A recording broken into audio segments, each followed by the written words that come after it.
Normalnie ta plaża wygląda jak taka ze zdjęć z katalogów biur podróży. Zawsze się zastanawiałem, skąd oni biorą te zdjęcia. Niewiele osób zdaje sobie sprawę, że w tej części świata kryją się plaże równie zachwycające jak te na Malediwach.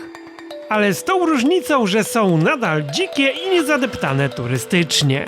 I co najważniejsze, domek przy samej plaży kosztuje tyle co pokój wczasowy ze wspólną łazienką u Janusza w 8 linii od Morza Bałtyckiego.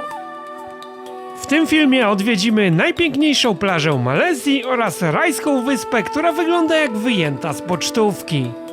Dziką, niemal pustą i tak zachwycającą, że trudno uwierzyć, iż wciąż pozostaje poza radarami większości podróżników. Na wstępie dziękuję wszystkim osobom, które wspierają ten kanał, bo to właśnie dzięki Wam mogą powstawać filmy takie jak ten.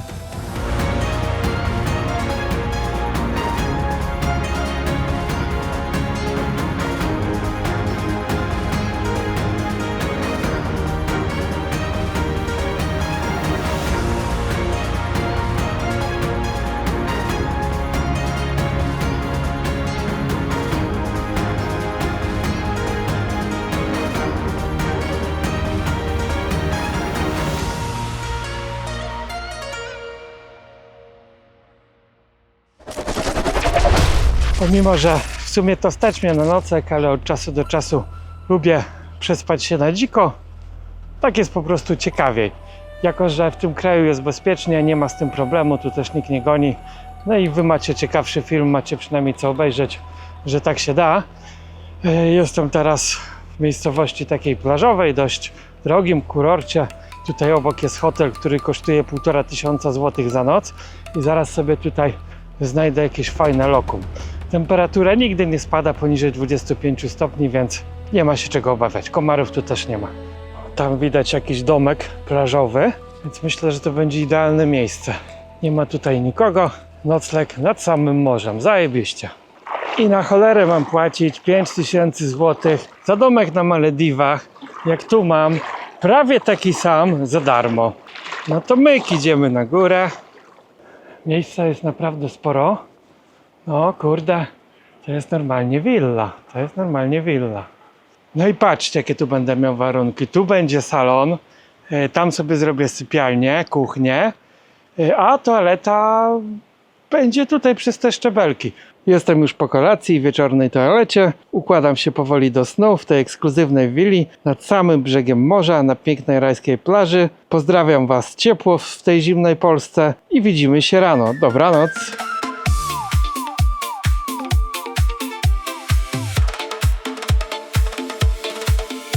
Kurde, obudziłem się i okazuje się, że jest przypływ.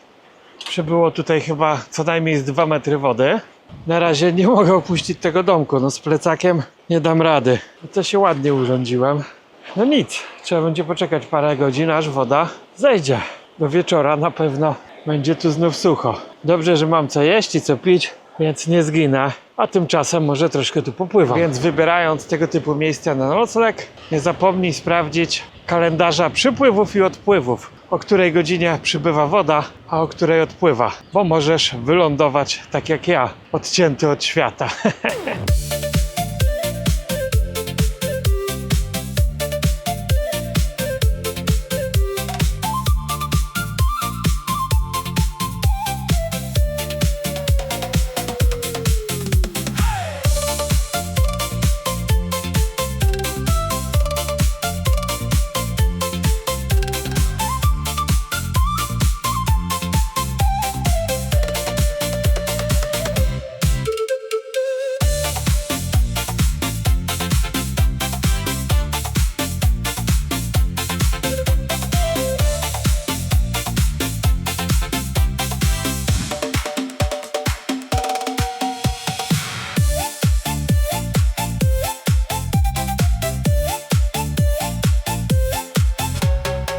Pomimo, że miejscówka jest bardzo komfortowa i oferuje przepiękne widoki, po obniżeniu poziomu wody udało się wynająć nowoczesny szalet.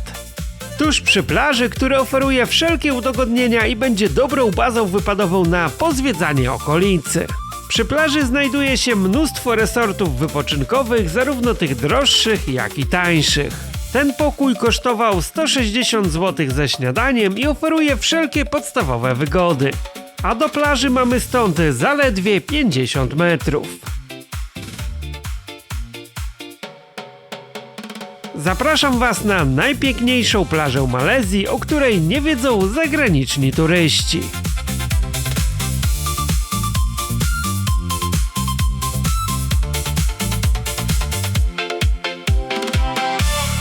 Większość turystów wybiera się na wyspy. Langkawi, Perhentian, Tioman i one są oczywiście piękne, ale Malezja to nie tylko plaże na wyspach. Są one również na kontynencie. Wzdłuż Morza Południowochińskiego rozciąga się przepiękna ponad 90-kilometrowa plaża, a jednym z jej najpiękniejszych punktów jest zatoka przy wiosce Cherating. Znajduje się tutaj piękna plaża ze śnieżno-białym piaskiem i błękitną wodą. Ten region to również miejsce, gdzie żółwie morskie składają jaja, więc jeżeli przyjedziemy sobie tutaj w okresie od kwietnia do sierpnia, mamy dużą szansę zaobserwowania jednego właśnie z tych gadów, który składa sobie gdzieś tutaj w tym piasku jajka. A przypływają tutaj największe żółwie świata, żółwie skórzaste. Sezon malajski trwa w tym miejscu od czerwca do września i wtedy są tutaj tłumy Malajów, takie malajskie wakacje. Więc jeżeli przyjedziemy poza sezonem, plaże będą puste, tak jak w tej chwili. Oczywiście lepiej nie przyjeżdżać tutaj w porze monsunowej, która trwa od listopada do lutego, bo wtedy mamy dużą szansę, że będzie lało nam każdego dnia. Tak z ciekawości możecie napisać w komentarzu, ile kosztuje w tym roku wynajem noclegu nad polskim Bałtykiem. Nie stać mnie niestety od wielu lat, żeby tam pojechać, dlatego wybieram sobie takie miejsca, gdzie mam gwarancję pogody i nie ma tutaj tłumu parawanów. Mógłbym nadać tej miejscowości przydomek wioska szaletów, dlatego że praktycznie wszystkie ośrodki wczasowe, resorty, które tutaj są, nazywają się szalet. Ja również śpię w szalecie po raz pierwszy. Jako że trwa Ramadan, z restauracjami w wiosce za dnia jest mały problem. Ale można udać się na pobliski targ ramadanowy i zaopatrzyć się tam w pyszne jedzenie za grosze. Wybór jest przeogromny. W naszym hotelu każdego wieczoru można też wybrać się na bufet ramadanowy. Taka przyjemność kosztuje 100 ringgitów od osoby i jest to świetna okazja, aby spróbować wszelkich potraw kuchni malajskiej. Jeśli jesteście ciekawi, jak wygląda taka kolacja i co można na niej zjeść, tak na tym kanale można obejrzeć osobny film o tego typu tradycyjnej malajskiej uczcie. Zakupy ramadanowe zrobione, trzeba jeść w ukryciu w pokoju, żeby ich nie kusić, bo obsługa hotelu jest bardzo głodna, a jak jest głodna, to może być zła. Za to, co widzicie na stole, zapłaciłem 44 ringgity, dokładnie to wszystko kosztowało. I co tutaj mamy? Bakłażany pieczone na grillu, taki zestaw z rybą, 2 kawałki tofu i sos, kurczak wegetariański, to jest mięso takie z soi, ryż i ananas w sosie. To jest bardzo dobre danie. Makaron z warzywami i tutaj spory kawałek płaszczki, ryba płaszczka i tutaj cały zestaw zakąsek, 10 pakor i samos z rybą, to są takie pierożki w stylu indyjskim, w środku jest nadzienie rybne, a tutaj pakora, czyli opiekane w panierce warzywa. Mogą być różne warzywa, mogą być krewetki i do tego 2 wielkie napoje. Napoje są po 4 ringgity, kokosowy, naprawdę smakuje wybornie. Więc tak można się naprawdę bardzo tanio najeść. Oczywiście jest to nie do przejedzenia przez jedną osobę, a chyba nawet i przez 2. Zastanawiacie się pewnie, ile kosztuje nocleg w takim raju. Ano domek gdzieś przy plaży tutaj, czy jakiś pokój w eleganckim resorcie możemy sobie wynająć od 100 do 200 zł za dobę. I to jest cena oczywiście za pokój czy domek dwuosobowy nad praktycznie samym morzem bądź w odległości do 50 metrów od tej plaży. Jak to się ma do cen nad Bałtykiem? Nie wiem, napiszcie sami. Nie byłem już kilka lat nad polskim morzem, bo po prostu mnie na nie nie stać. I przynajmniej jestem tutaj sam. Nie ma żadnych parawanów, nie ma żadnych sprzedawców, którzy będą oferować kukurydzę, lody, zimne piwo i tak dalej. Cała plaża moja. Nie muszę wstawać o 5 rano, żeby zaklepać sobie miejsce w pierwszej linii od wody. Normalnie ta plaża wygląda jak taka ze zdjęć z katalogów biur podróży. Zawsze się zastanawiałem, skąd oni biorą te zdjęcia. Przecież nie ma takich plaż w tych miejscowościach, do których wiozą te wszystkie wycieczki. Sam dobrze wiem, bo jestem fotografem, zawodowo robię zdjęcia też do takich katalogów i żeby zrobić czasem coś, co można sprzedać. Musiałem wstawać o 6 rano, a i to było ciężko. Później trzeba było na Photoshopie tych ludzi wycinać, bo oni już wstawali na wschód słońca, a tutaj mogę sobie przyjść o dowolnej porze i zrobić sobie zdjęcie, jakie tylko chcę. Jeżeli chodzi o plażę, to właśnie Tajlandia słynie z jednej z najlepszych plaż w Azji i w tym się w sumie mogę zgodzić, ale te plaże z reguły są zatłoczone, dlatego że Tajlandia jest właśnie bardzo zadeptana przez turystów. Za to w Malezji z reguły wygląda to tak. Godzina 15. Leżę sobie na plaży i nie ma tutaj zupełnie nikogo. Nikogo, ani jednej osoby. I to nie jest plaża w jakiejś dziczy na zadupiu. To jest plaża położona przy dość dużym mieście, w miejscowości turystycznej, w takim resorcie plażowym. Są tutaj bary, one są teraz zamknięte, będą otwarte dopiero wieczorem. I uważam, że to jest właśnie duży plus Malezji, bo mamy tego typu miejsca często dla siebie i nie trzeba się właśnie przepychać z innymi turystami, którzy plażują, robią zdjęcia. Oczywiście niektórzy lubią tego typu klimaty, więc wtedy jak najbardziej jest to plusem, ale ja wolę, kiedy mam tego typu piękne widoczki dla siebie i nie muszę się przepychać ani słuchać jakichś okrzyków innych pijanych plażowiczów, więc dla mnie to jest właśnie wielki plus. Miejsca, gdzie żółwie składają jaja, są wyznaczone strefy ochronne i od godziny 7 wieczorem do 7 rano nie można tutaj uprawiać żadnych sportów ani na plaży, ani na wodzie. Wtedy będą mogły sobie te żółwiki bezpiecznie wyjść i złożyć jajka. No i tak to powinno wyglądać. A wolontariusze tutaj w sezonie chodzą po plaży, zbierają te jaja, wykopują i są one umieszczane za tym płotem w specjalnym sanktuarium, gdzie żółwiki małe będą mogły spokojnie doczekać czasu wyklucia. W takich wolierach umieszczane są jajka. Tutaj nie mają dostępu żadne psy ani inne dzikie ptactwo, więc spokojnie, kiedy żółwiki się wyklują, są przenoszone również przez wolontariuszy do wody i wtedy mają większe szanse doczekać wieku dorosłego i wrócić tutaj ponownie za wiele lat, aby złożyć kolejne jajka. Na nadmorskim klifie jest też wytyczony szlak po dżungli. Wiodą do niego naprawdę bardzo wygodne i proste w użyciu schody, a widoki są po drodze, jak i z samego szczytu, naprawdę niesamowite. Warto więc się wybrać, pomimo tego olbrzymiego upału. Leje się ze mnie, odczuwalna temperatura zbliża się do 50 stopni. Wydaje się, że ta plaża nie jest duża, ma może kilka kilometrów długości, ale przejście po niej w tej temperaturze i dodatkowo jeszcze po piachu, który spowalnia, to jest naprawdę mega wyczyn. Ale widzę, że tutaj jeden gościu robi już drugi sprint w to i z powrotem, więc naprawdę ma gość power. Dalej schodków już nie ma. Droga wiedzie przez las na sam szczyt klifu. No i można tutaj poczuć taką namiastkę dżungli. Wszędzie słychać cykady, latają przepiękne, kolorowe motyle. No i można spotkać też małpę. I co jakiś czas pojawiają się takie widoki. Takie magiczne okienko w dżungli, coś jakby.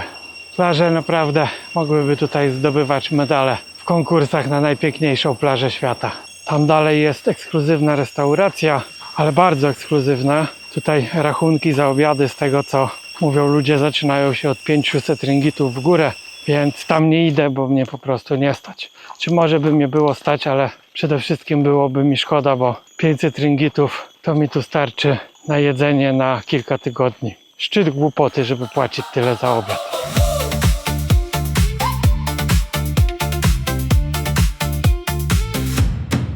Kasut dibuka, pasir menyapa, bau garam naik ke dada, air jernih cium buku lali, aku hilang dalam hari ini.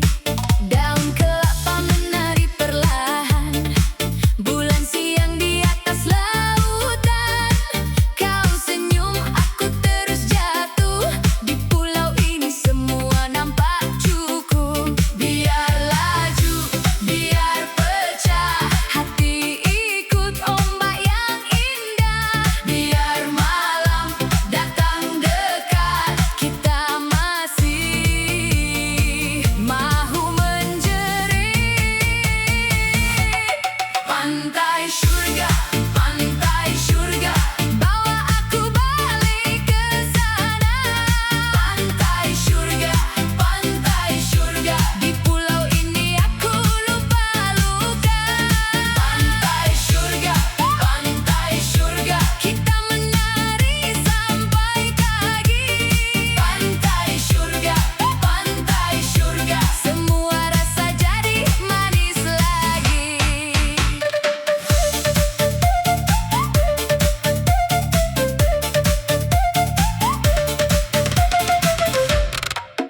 Coraz bardziej podoba mi się ten Ramadan. Nie dość, że jest spokój, cisza, taniej, nie ma tłoku w hotelach, w atrakcjach turystycznych, to jeszcze okazało się, że można się najeść dużo taniej niż normalnie. Obliczyłem, że stawka żywieniowa wynosi teraz mnie 20 zł. Całodzienna stawka żywieniowa i najadam się naprawdę dosyta. Owoce, pyszne napoje, soki, ryż, makarony z warzywami, ryby, owoce morza. Za to wszystko dziś zapłaciłem 25,5 ringgita. No i w zasadzie jest to jedzenie na cały dzień, aż z górką. Albo ewentualnie najedzą się tym 2 osoby na raz do oporu. Za te 3 tacki oczywiście to jest, że tak powiem, podane może niezbyt pięknie, no bo to jedzenie jest na wynos. Gdybyśmy to mieli w knajpie, to wyglądałoby zupełnie inaczej. No a nie można jeść na miejscu w dzień, więc sprzedają to wszystko na wynos. Bakłażan pieczony, ananas pieczony z ryżem, do tego sosy i dzwonek ryby okonia morskiego. I to wszystko kosztowało 15 ringgitów. Ryż nasi lemak. On jest akurat tutaj w wersji zielonej. Nasi lemak to jest ryż gotowany w mleku kokosowym z liśćmi pandan. To jest taka roślina trawiasta, można powiedzieć. I to jest podawane z rybkami anchois. Danie główne, mała płaszczka w sosie sambal. Bardzo smaczne swoją drogą, polecam, jak ktoś ma okazję. To jest shake kokosowy, pyszny, orzeźwiający napój z kokosa. I to 2,5 ringgita. I to jest naprawdę nie do przejedzenia na raz dla jednej osoby. Czy pewnie by się tacy znaleźli, co by to zjedli. Do ryby gratis dostałem kurzą łapkę. Więc w Azji trzeba uważać, bo czasem można coś takiego znaleźć. Ja nie jadam kurczaków na przykład. Kiedyś kolega znalazł dziób i oko w jakimś takim właśnie ryżu z kurczakiem, więc jak ktoś je mięso, to niech uważa, bo można naprawdę różne niespodzianki znaleźć w azjatyckim jedzeniu. A zwłaszcza w tajskim, bo oni tam kurczaka szatkują w całości z kośćmi, z tym co ma. Z dziobem, właśnie z takimi łapami. Jest godzina 9 wieczorem, a jest tutaj cicho. Nawet po sąsiedzku są wszystkie tu pokoje zajęte. Na górze też, na dole też. I jest cisza. Nie ma żadnych burt pijackich, krzyków, wrzeszczących, bawiących się dzieci do północy. Cisza i spokój, no naprawdę. Ja jestem jedyną osobą na balkonach. Wszyscy sobie siedzą w środku. Jeżeli nie lubimy tłumów, wrzasków, krzyków, miejsce idealne. I mam wrażenie, że tu nawet dzieci są spokojniejsze. Nie hałasują jakoś tak głośno. Dzieci jest bardzo dużo, nie? Oni tu mają po kilka żon niekiedy, więc dzieci jest sporo.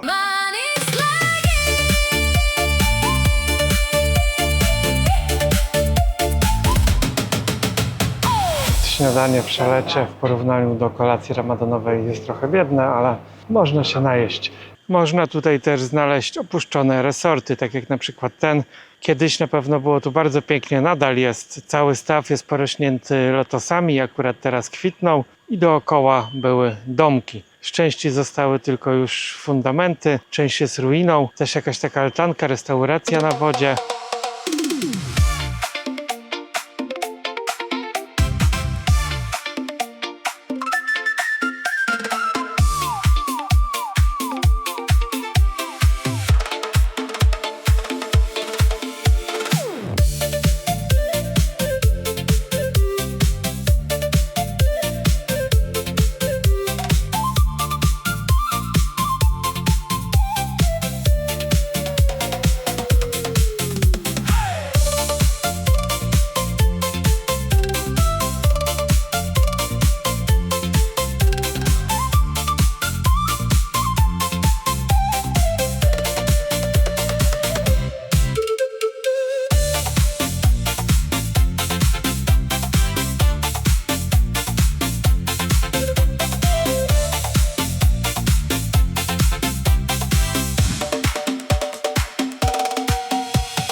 Tuż obok jeziorka znajduje się kolejny jakiś opuszczony resort.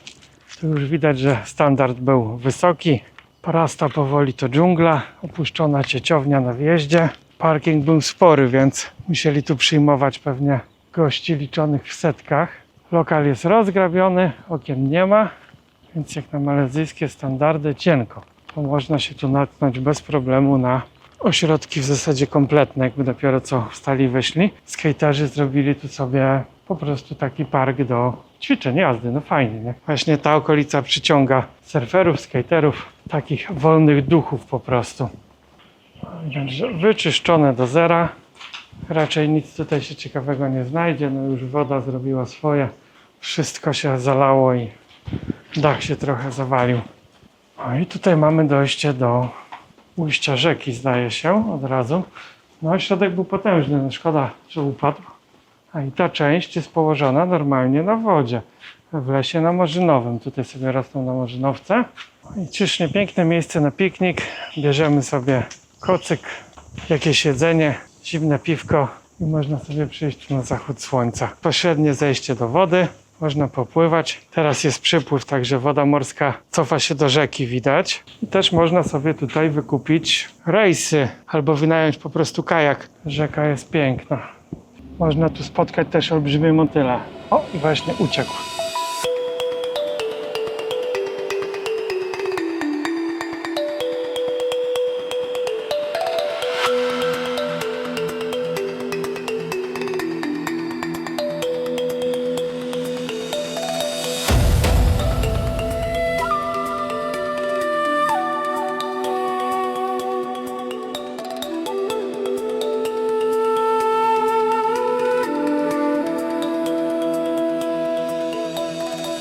I kolejny opuszczony resort. Tutaj nawet ciężko wybrać, przy czym się zatrzymać, bo jak się jedzie, to cały czas są jakieś opuszczone resorty, firmy i nie wiadomo co jeszcze. Ciężko powiedzieć, które jest warte uwagi. Ten też jest dość mocno zdemolowany. Rzędy domków, tutaj basen zarośnięty z zieloną wodą. Kiedyś można było się tu pluskać, widać, że była też zjeżdżalnia, a dzisiaj pewnie lęgną się tu tylko kijanki i komary. I można by było napuścić tu ryb i zrobić sobie hodowlę. Takie rzymskie kolumny były. Dach się już trochę wali. Były jakieś łaźnie. Stan surowy. Coś jak po wizycie polskich złomiarzy. Jeszcze w łazience się trochę płytek uchowało i zlewy. Widocznie są zlewy tanie, że ich jeszcze nie ukradli. Tam jeszcze dalej widać szabrowników, którzy wynoszą jeszcze co się da z tego ośrodka. Pewnie sobie ludzie tutaj budują swoje agroturystyki, guest house'y właśnie z rzeczy pozyskanych z takich puszczonych ośrodków. No ewentualnie można sobie dość nieźle wykończyć, wyposażyć dom. Dużo tego typu obiektów należało właśnie do Chińczyków. Oni wrócili do swojego kraju. Miejscowi uważają to za niczyje i można to grabić. Zobaczymy, co się znajduje w takim domku. Tutaj była jakaś pralnia. Jest kanapa tylko. Łazienka. No taki fajny domek mieszkalny, plażowy. To jeszcze jest wszystko w niezłym całkiem stanie. Środek jest naprawdę olbrzymi. Tutaj było kilkaset pokoi co najmniej, domków różnych. Tam chyba ktoś mieszka, jacyś dzicy lokatorzy. Stoją rowery, ktoś łazi. Także albo szabrownicy, albo dzicy koczownicy. On jest już dość dobrze rozgrabiony, więc raczej nie jest to upadek w czasie pandemii, tylko wcześniejszy. Otóż mamy kalendarz, a nie, jednak 2017 to jeszcze działało. Po pobycie w tym miejscu zdecydowanie stwierdzam, że faktycznie są tutaj najpiękniejsze plaże w całej Malezji. A tych już trochę na oczy widziałem. Zatoka Sherating to idealne miejsce dla wszystkich, którzy nie lubią turystycznego zgiełku, a szukają rozległych i pustych plaż. Bez tłumów turystów i nachalnych sprzedawców. Ale również miłośnicy urbexu nie będą narzekać tutaj na nudę, bo okolica obfituje w sporo opuszczonych ośrodków czasowych i hoteli w różnym stanie rozkładu. My po kilkudniowym resecie ruszamy na północ wzdłuż wschodniego wybrzeża, wjeżdżając do kolejnego ortodoksyjnego stanu Malezji, czyli Terengganu. W tym stanie również obowiązuje całkowity zakaz sprzedaży alkoholu, jednak moim celem tym razem nie jest zdobycie zimnego browara, a dostanie się na malutką rajską wyspę.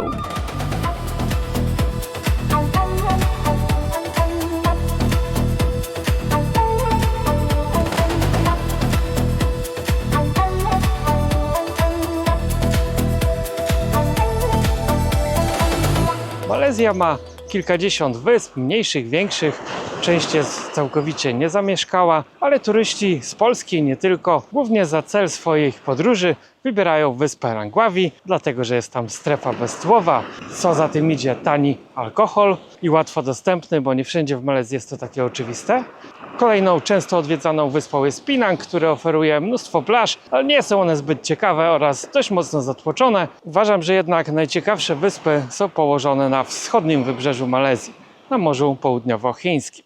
I tutaj też turyści zwykle wybierają wyspy Perhentian, które są równocześnie parkiem morskim z całkiem niezłą rafą dookoła. Wszyscy tam jadą, więc wyspy są dość mocno zatłoczone i drogie.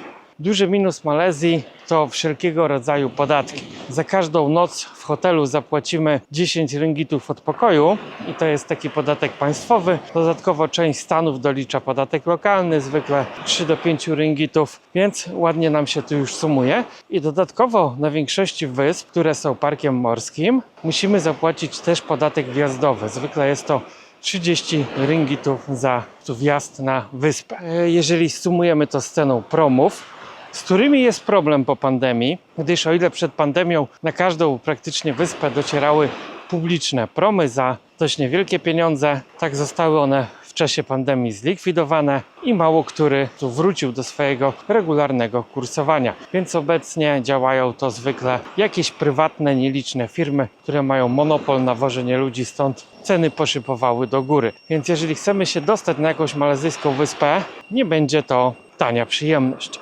Na przykład, aby dotrzeć i wrócić, no bo wiadomo, że z wyspy możemy wrócić na wyspę Perhentian, musimy wydać 110 ringgitów od osoby. To jest za transfer łodzią plus podatek właśnie za wstęp do parku morskiego. Kolejna wyspa Redang na wybrzeżu wschodnim. Tutaj koszty dostania się na wyspę i powrotu przewyższają 200 ringgitów. Ja więc pokażę Wam dziś w tym filmie jedną z najtańszych wysp, na które można się dostać w Malezji, czyli wyspa Kapas. Jest to bardzo mała wysepka o długości 2,5 km i szerokości niecałego 1,5 km, położona obok stolicy stanu Terengganu, czyli miasta Kuala Terengganu. Koszt podróży na wyspę to tylko 40 ringgitów w dwie strony, razem już z tym podatkiem wjazdowym.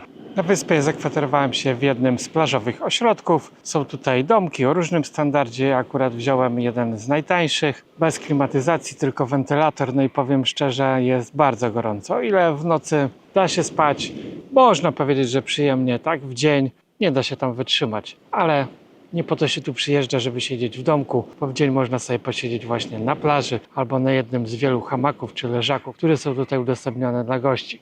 Wszystkie ośrodki są tutaj położone bezpośrednio przy plaży. Sam środek wyspy jest niezamieszkały i pokrywa go dżungla, więc ciężko nawet się w ogóle tam przedrzeć, żeby przespacerować się po tym lesie. Są wytyczone dwa szlaki przez środek i dookoła wyspy. Można tutaj oddawać się wyłącznie takim uciechom plażowym, morskim, pływaniu, oglądaniu rybek, czytać książkę, pracować zdalnie, co kto woli.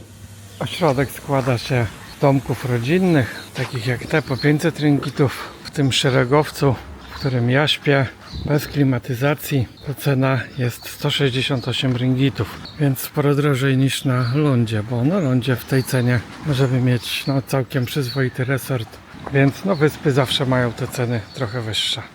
Tak wygląda pokój. W zasadzie jest tutaj tylko łóżko. Klima jest wyłączona, bo to jest pokój z wiatrakiem. No i taka bardzo prosta, spartańska można powiedzieć łazienka, no ale jest prysznic z wodą tylko zimną. Więc drogo jak na standardy malezyjskie, ale to jest wyspa, nie? A na wyspie wszystko musi być droższe. Woda jest tutaj bardzo czysta i ciepła. Mam wrażenie, że jest to grubo powyżej 25 stopni. W języku malajskim nazwa wyspy znaczy bawełniana wyspa. Ale nie dlatego, że rośnie tutaj bawełna, tylko dlatego, że piasek, który otacza wyspę, jest śnieżno-biały jak właśnie bawełna. Stąd można go porównać do tego, co znamy na przykład z Malediwów. Dla mnie również bardzo dużym plusem wynikającym z tego, że nie ma tu zbyt wielu ludzi, na tej wyspie nikt nie mieszka, jest w tej chwili kilkunastu turystów. Można sobie w spokoju zostawić rzeczy na plaży, czy to nawet sprzęt elektroniczny, tak jak za chwilę położę tą kamerę i nikt tutaj niczego nie ukradnie, bo nie ma komu. A całej obsługi jest naprawdę niewiele. Więc to jest wielka przewaga nad zatłoczonymi kurortami, takimi jak chociażby wyspy Perhentian. Pantai surga, bawa aku balik ke sana. Pantai surga, di pulau ini aku lupa-lupa. Pantai surga, kita menari sampai pagi. Pantai surga, semua rasa jadi manis lagi.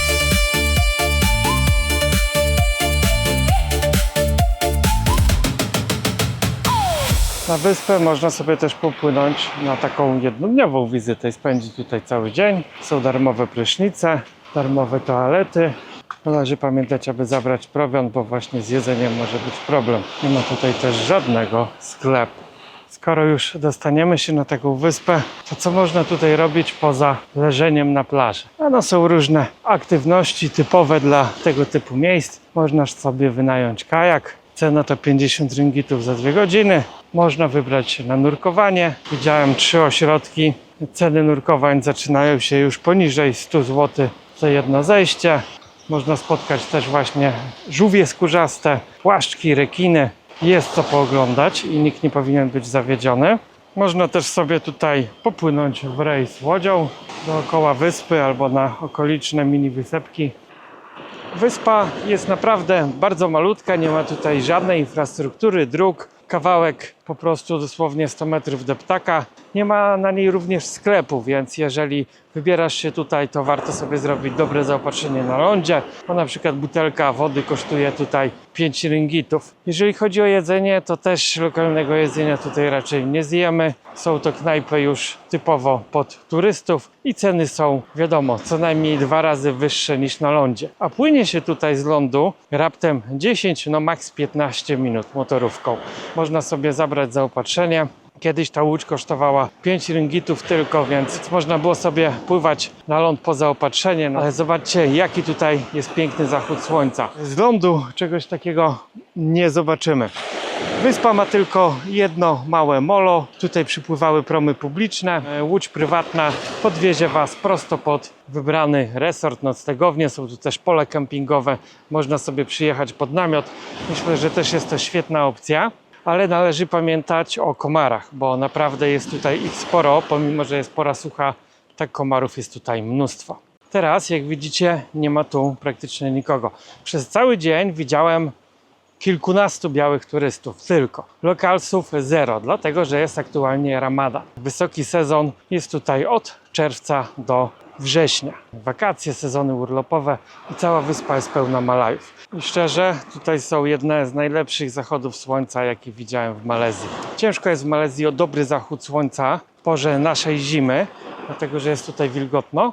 Ceny od 150 do nawet 500 ringgitów za pokój, domek, w zależności od tego, jaki sobie standard weźmiemy, ale naprawdę jest to urokliwe miejsce i warto się wybrać tutaj poza malezyjskim sezonem i te plaże będą w całości dla nas. Mamy tu też w środku dość piękną dżunglę z mnóstwem ptaków, motyli, jaszczurek.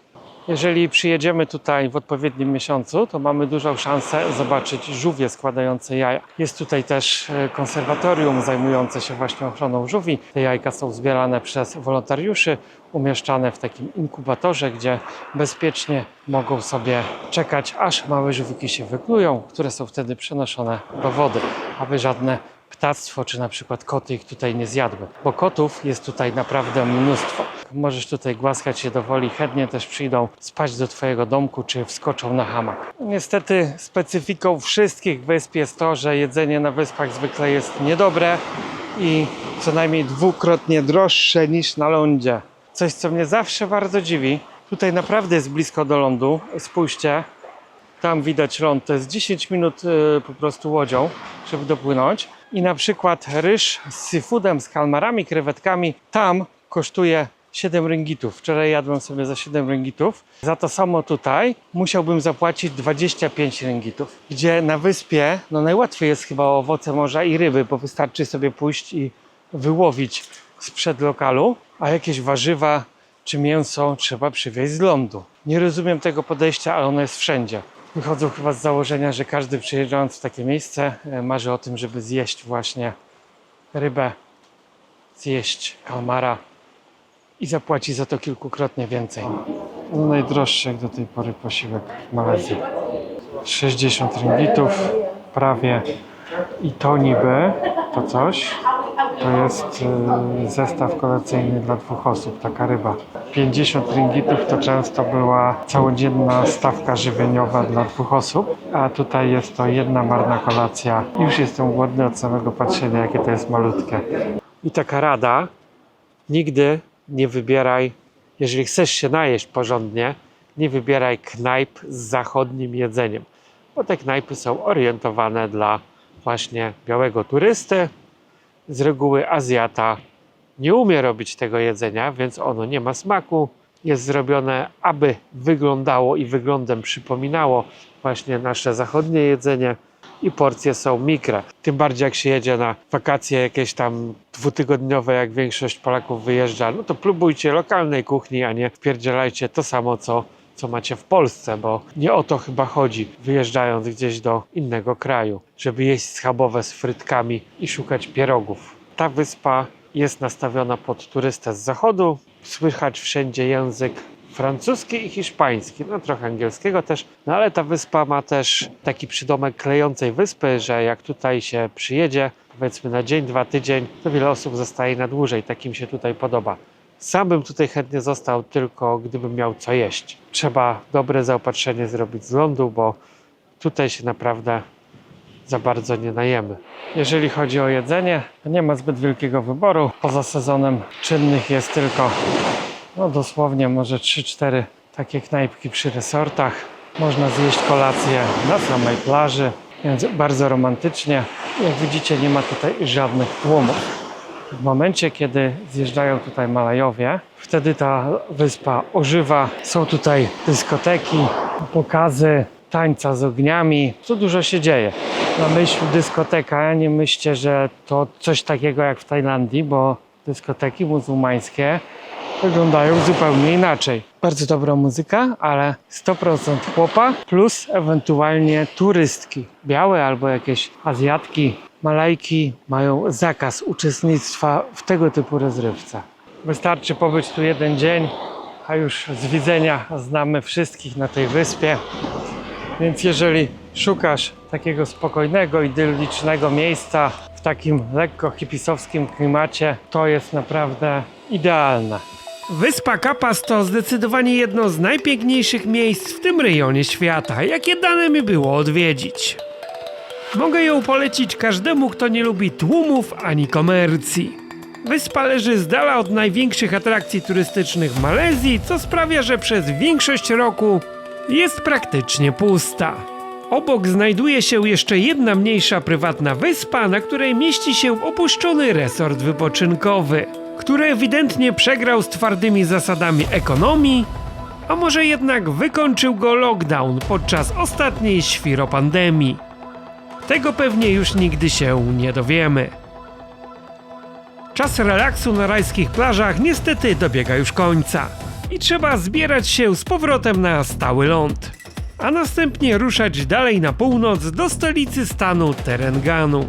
Dziękuję za dotrwanie do końca filmu i zapraszam na kolejny odcinek, w którym zobaczycie m.in. opuszczony pałac sułtana oraz jedno z najbardziej ortodoksyjnych miast Malezji, gdzie rządzą twarde zasady islamu. Na koniec tradycyjnie zapraszam do podzielenia się swoimi przemyśleniami na temat tego filmu w komentarzach oraz zostawienia łapki w górę dla zasięgu. Możesz też podesłać ten film swoim znajomym, którzy nie mają pomysłu na to, gdzie spędzić kolejne wakacje. Do zobaczenia w kolejnym odcinku. Cześć!